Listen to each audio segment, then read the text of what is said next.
this is Crinstar, and today I found something playing around with this machine thing that basically it has macros. You can do macros at a group level, at a master level, or at a sound level, and these things kind of help you get to certain settings. And the way you do new macros is you click on it, you hit select, and then you go and figure out what you want to do. Like if I got, okay, so I got this axe thing.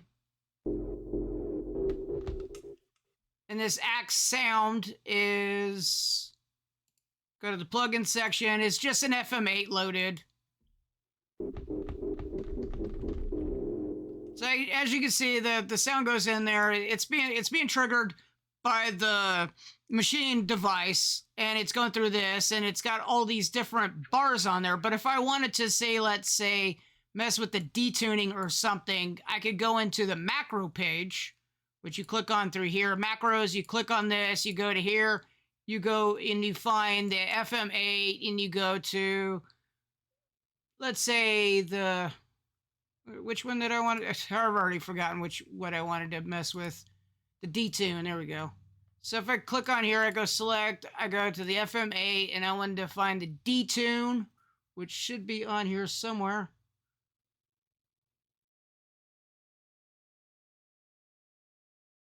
Oh, that's cute.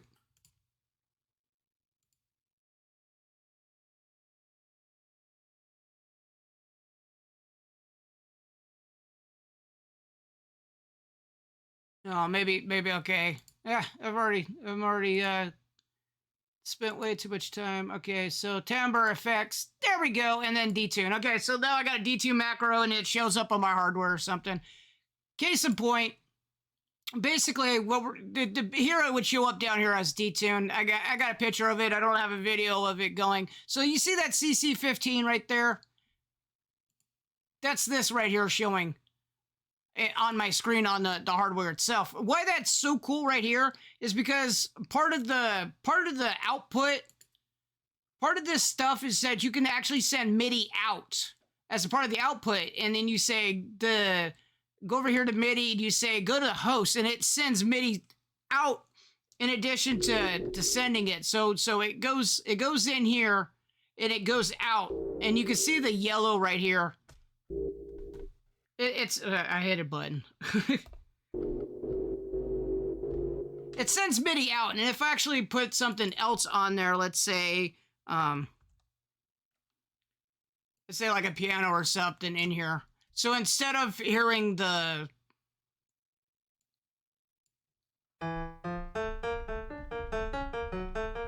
so I can use it to send MIDI out.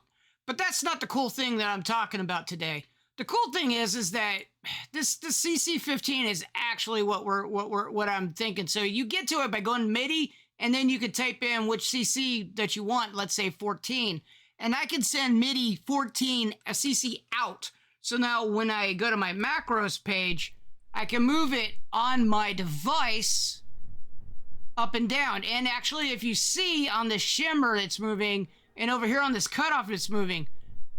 So, wait, how is that possible? It's also moving over here.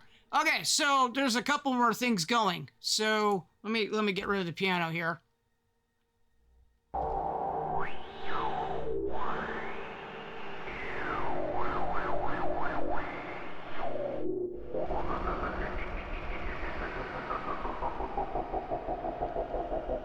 Oh, so cool. Anyway, so so I got CC coming out. So I have it going into this FX layer, and if I open up, I got nothing here. So I guess it's on the okay. So this audio receiver here is just blocking any audio input that's going on because we don't want to mess with the DC offset that I got here that actually has a CC15 listener MIDI message here, and the way that you add it is you just type in MIDI right there, and then it adds, and then you click on it and you say which message you want to listen to, and then it listens to that message. And then since this is a modulator, you click on it, and I'm modulating that DC offset. The reason why I'm emulating, or that I'm modulating the DC offset, is actually also a really cool thing is because this little thing, this audio rate, can actually listen to that DC offset.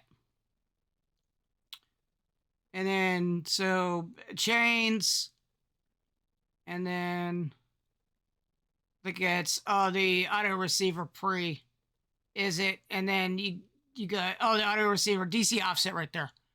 You can click on it, and this thing actually listens to it. So if I move it up and down, you can actually see it going, and then I could use that to map it to anything in the chain. Stupidly cool. Stupidly cool. So I can use it to map the cutoff, or use it as a macro for anything in my MIDI or on machine that I want, and then add it for any effects that I want pre or post the machine plugin. So if I had something in front of it, I could use this to modulate what's in front of it. So like say I got piano or something in front of it, and I wanted to have it modulate, let's say the detuning or something. There we go. Like this. So now when I move my controller, it moves the detune. And as you can see up here that my knob is moving. And it's not being controlled anywhere in here. Here it's basically showing all the host CC stuff that is exposed. If you want to see how that's done, you can go to something like this. And I think if I'm not mistaken,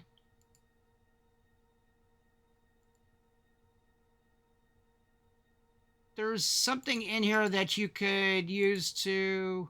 Oh, here we go. You click onto host and you say enable, and now it pops it down here.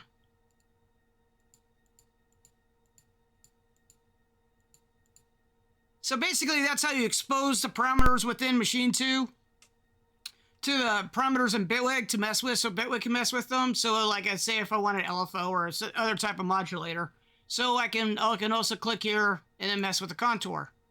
So now my contour is modulated. So basically, one knob controls it all. Go back to my macros. And then you can see my contour is being adjusted.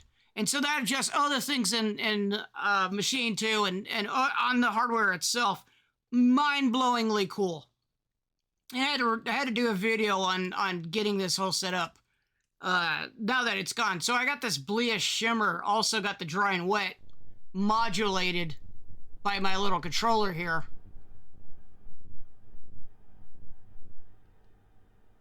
So that there's basically this one thing controls everything in this chain that I wanted to, all with the same, so I can use just one knob on my Bitwig device, up here the CC15, to do it. Now if I wanted to do it through the mouse, I could do it through the mouse also, because as you can see, it's moving, it's doing this stuff, but it's the whole purpose is to do the hardware, right?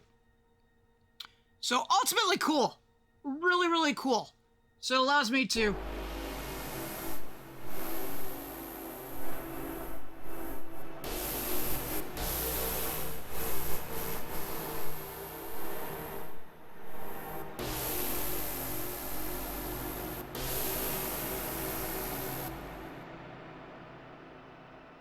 I got this piano still in there. I don't need that anymore.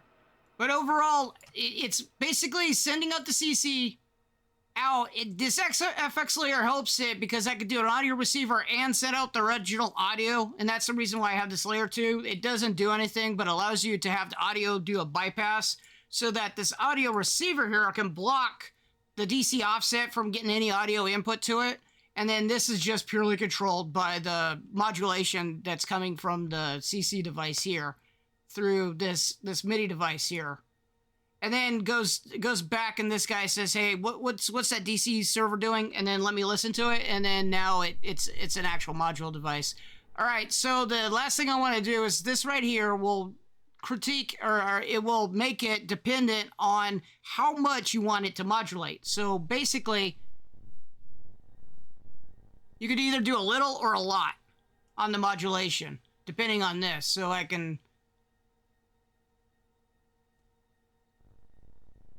So now, before this thing right here was going out of bounds, but now I got this maxed. See, this up here is maxed, and it's barely registering. But if I increase this, it goes out of bounds. And if I wanted to go opposite, it doesn't do anything.